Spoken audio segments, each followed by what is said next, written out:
Hey guys, what's crack-a-lackin'? So it is Saturday and I wanted to do a little video just basically because this is for kind of the coaches out there, or even for your general pop that want to figure out how to design a plan for themselves. This may help. I'm going to give you a rundown on kind of how I design a plan for a new client. This is more in line with general population, but again, it can be used for competitors. It can be used for everyone. So as I was saying before in a previous video, when I start with a new client, I will send them a kind of lifestyle evaluation questionnaire, which is actually an online thing, where they fill in things like, I've got the questions through here. They fill in things like their age, gender, occupation, current macro split if they know it, generic kind of like based activity level, helps kind of plan their NEAT in terms of when working out their BMR and their total daily energy expenditure. I get them to write down their goals. What are their three main goals they want to get when they're working with me? Kind of helps me plan things. I get them to do a little explanation of their day, like an average day, wake up, meal one, what time do they train, what do they kind of do during the day, what time do they go to the bed, what time's their last meal, these kind of things. Then ask about any kind of injuries or issues they have through training. Again, this will help with program design. I get them to give me an indication of a normal weights cardio routine, what they currently are doing. I ask them whether there are any specific exercises or types of training that they want incorporated within their plans. For example, like some people like to CrossFit, F45, some people like to do spin classes, One Rebel, all this kind of stuff. If they enjoy it and it's gonna work and it's not gonna contraindicate anything that I plan for them, I'll add them in. No worries at all. Food as well, I give them, are they able to prep food? Do they have a food delivery company that they deal with? Do they prep their own food? If not, what are the other options? And then I also ask them at the end, have you ever taken any kind of performance enhancing drugs? Stuff like that. Again, this needs to be very apparent and very truthful. So that's kind of the online survey. I also get them to write down an example food log as well. I generally prefer, I will always say, so with the food log, if I send through a food log to a client, generally I won't get a truthful reading of what they're actually eating, because generally when I send through the food log, because they're logging it, they actually kind of clean up their diet a little bit, so I don't get a truthful report of what they have actually been eating. I'm looking at this, they're on like 1,200 calories, why are they not losing weight? It's because when you get someone to actually write down what they eat, generally they automatically kind of clean their diet up a little bit. So I get them to do a kind of a 2 or 3 examples of kind of how they structure their meals. This also works when designing the diet plans, either myself or my nutritionist, when designing the diet plans, to give an indication of how they kind of structure their meals, like timings, nutrient timings of certain meals, what they currently do. And when I start off, especially with the general population plan, especially with the general pop client, I really try and base I will prescribe the macros, but I try and base my recommendations and their diet plans off what they're currently eating. I just don't want to have literally a whole bunch of changes when they start, because I'm looking at exercise and diet adherence is the main thing, consistency. So I really find this helps, like minimal changes, but kind of put your essence and put your program design and nutritional design and macro set into the client's lives. But other than that, try and keep with a little bit of rigidity in terms of what they're doing at the moment, so they don't suddenly have to change their life around to follow the plan. And then again, measurements, all that kind of stuff. I get them to send check-in photos, current condition photos, which they hate, but I always say this is going to be one fucking hell of a before and after photo. So front, back and side, just so I can get an idea of this. Because when you're dealing with a remote client you haven't met, you really want to try and get as much information as possible. And it's important that you actually see how the client's physique is, front, back and side. Normally they don't have a way of tracking their body fat, and it's not something that I don't say, please go and get a DEXA scan or go get biosigged. It's, if I've got measurements, if I've got a pretty broad spectrum of how their life is, kind of how their lifestyle is, training, all that kind of stuff, and I have pictures, that's kind of more than enough. So then we come to actually design. You've got all the information with you. You know what the client looks like, you know their measurements, you know their lifestyle, you know their suggested daily activity, you know their job, you know all this kind of stuff. Normally at this point I'd set up a FaceTime call where I'd actually go talk through the client, but it's not always necessary at that point because I've got information. Sometimes it's better to delay that call until they actually have their plans, so we can run through kind of the plans together and make any final adjustments based on that. So we have come to design the plan, okay? We've got all our information. What do we do first? So I always work out their macros first, calories first, starting calories. Again, it would be dependent on their goal, whether they're coming to see me for a 16-week prep and we're at the start of the 16-week prep, whether the general population, they just want to lose body fat, they want to lose weight, they want to put on muscle, and they've got like a 6 or an 8 month timeline. You know, it really depends on timelines, all that kind of stuff. So that is the first thing to kind of look at. Then the first thing would be to work out their total daily energy expenditure, TDEE. We've spoken about this, but I'm sure you've heard it plenty of times before. We've worked out this before. Like how do we work out that? So your I can't fucking say it. Your total daily energy expenditure is a combination of 4 factors. It's a combination of your BMR, which is your basal metabolic rate. So if you laid in bed all day, did absolutely nothing, you will of course burn calories because your body needs calories to produce its bodily functions. So effectively that's your calorie burn through just your natural bodily functions, okay? Then you've got thermic effect of food, TEF, which is basically the calories you burn through digestion and stuff like that. Well, just that. You've got NEAT, which is non-exercise activity thermogenesis. So this is all the calories you will burn outside of your training window, okay? So walking upstairs, walking to get the bus, doing your daily chores, using the computer, thinking about how terrible your life is, I'm joking. All this kind of stuff, that's so all the calories you burn in the day through activity, but not training, because that is also TEA, which is the thermic effect of activity. So that is the final one, and that is your calories burnt training. So resistance training, LISS, high intensity, CrossFit, fucking F45, whatever you want to do.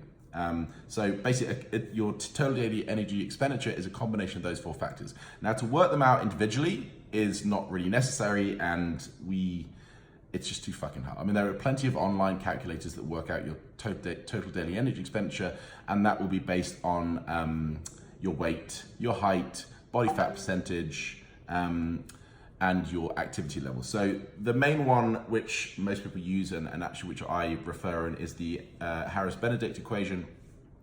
Again, you have the equation here, I have the equation here. It's a whole bunch of numbers, but you can do it on your calculator, of course, but the best thing is to just find a online platform. I actually have them on my plans. The Excel spreadsheets are positioned so I put in the weight, height, stuff like that, and it gives me and then I put in their energy expenditure, and it gives me a calorie goal, and that's it. But there are plenty of online calculators that work it out. So we've based on their total daily energy expenditure, and then what I do after that, well, we'd be looking at, so what are their goals? You know, are they looking at fat loss? Are they looking at muscle mass increase? Are they in the structural phase? They're going to peak prep. What are they doing? And my target or my their target calories will be based on that. So for example, if they're looking to put on muscle, I would look at their calorie intake. This is quite important. I'd look at their calorie intake before working with me. So they also, when they send through their food log or they send through their current macros and calories, if their total daily energy expenditure says that their TDEE is like 2,200 calories, but they've only been eating 1,400 calories for the past 4 months, I'm not going to suddenly boost it straight up to 2,200 calories, okay? This goes back to the whole reversal diet that I was talking about on my previous video.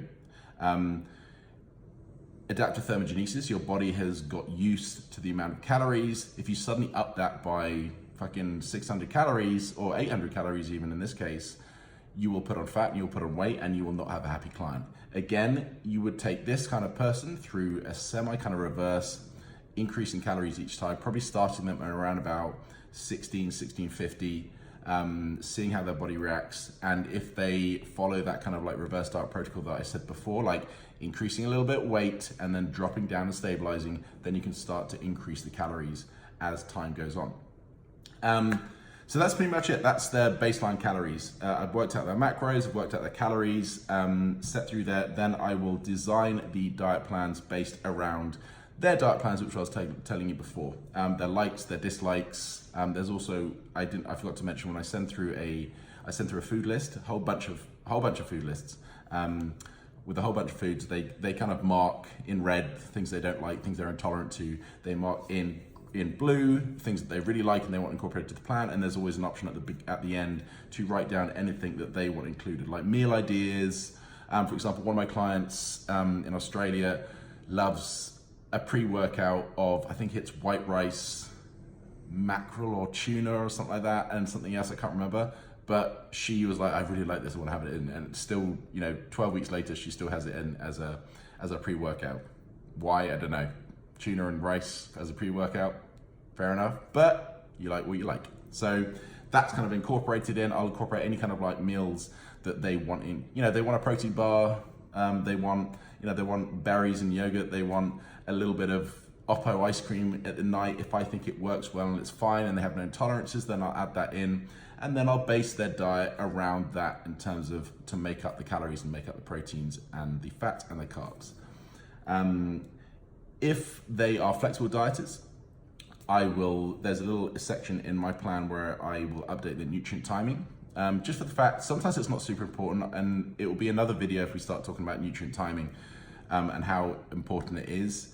If you're working with general population and you just looking at fat loss and they are on a okay and kind of like, a very slight deficit or maintenance calories or even a surplus, nutrient timing isn't really that important. It's more important just to get those calories in and get those macros in and see how your body reacts to them. Nutrient timing can be something that comes down later on. It's more important, I'd say, when your calories are at their lowest. So you have, you can use nutrient timing to really optimize, for example, training intensity, sleep, and stuff like that. But for right now, on a general population fat loss client, it's not important. But again, flexible dieting, when the client's flexible dieting, I don't want to give them the full run. I don't want to say, right, there are your macros, your calories, make up your macros or your calories, however you seem fit or however you want.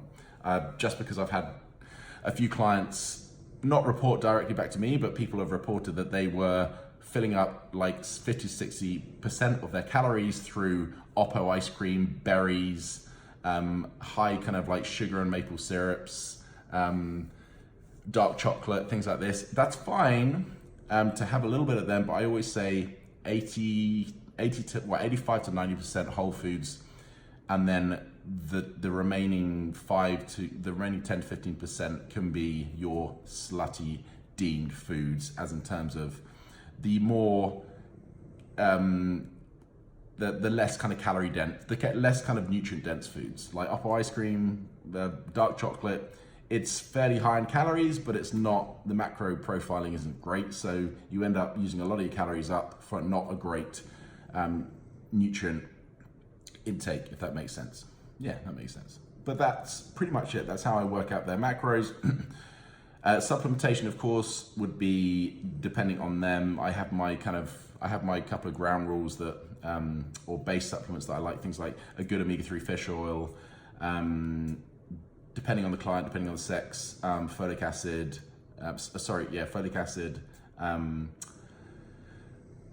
magnesium, a good zinc, gluconate or glycinate, something like that. What else I have as a baseline? Vitamin D on some occasions, but of course, if you're in a very hot and sunny environment, it's not that important.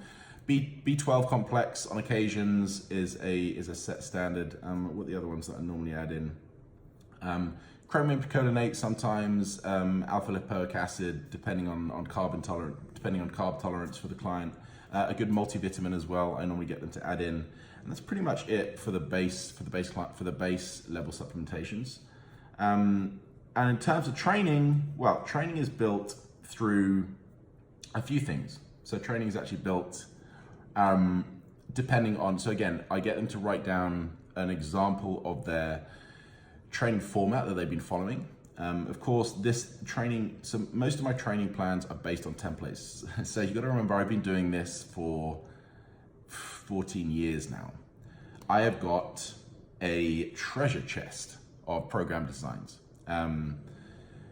And I always normally base my programs now off templates. So I've got shitloads of intensity-driven protocols, volume-driven protocols, hyper-volume-driven protocols, 8x8, German volume training, German body composition, I've got a load. I will pick the template that I want to use with the client based on their goals, based on their training ability in terms of how they, training age, we call it, in terms of how long they've been training for, and a few other factors like, training frequency, how often can they train in the week?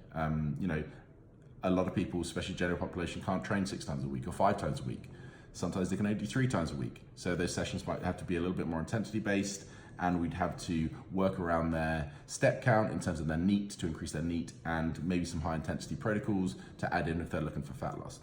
But generally most people, I haven't really encountered anyone that can only train like twice a week. Most people can do at least 3 or 4 times a week, which is fine, which is perfect. And when you're talking about fat loss, that's pretty much perfect. Then I will itemize those or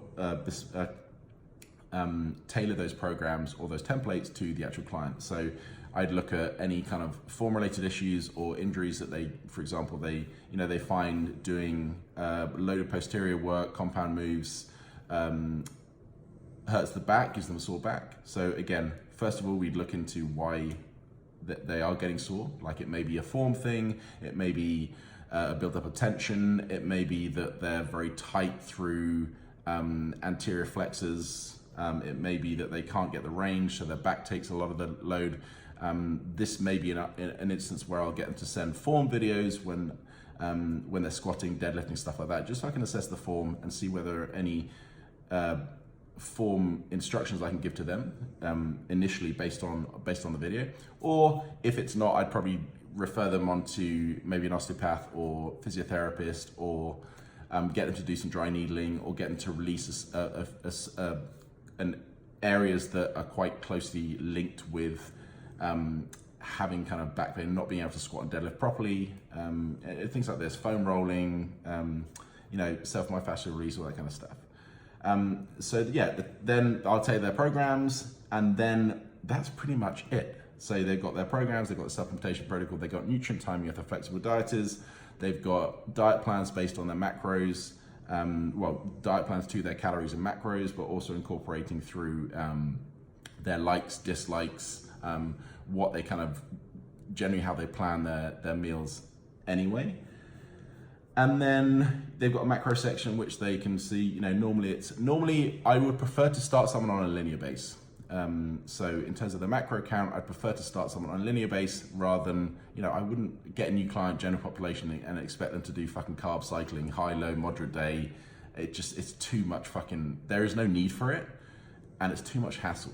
Like I would, for a general population client, in terms of cycling, and sometimes I'll have high and low days, I have refeeds, I have diet breaks, stuff like that. But if I try and keep the macro set as basic as possible for my general population clients, because it's easier. And it's not really like carb cycling and all these kind of protocols that involve different calories and different macros on each day. It's too much, and it's not necessary. I think it's the main thing, especially when you're dealing with just general population and fat loss. They have the starting stats, so basically they're ready to go. And that is kind of how I design a plan for a new client. That's pretty much it. But I just want to, I'm sure this will help someone, so I just want to get on. And feel free to ask any questions. I normally do, Monday or Tuesday, I normally do a Q&A anyway, so I'll do a Q&A in my stories. So hit me up, see what you think. But for now, I'm going to get on with this, and I shall speak to you very soon. Have a great Saturday.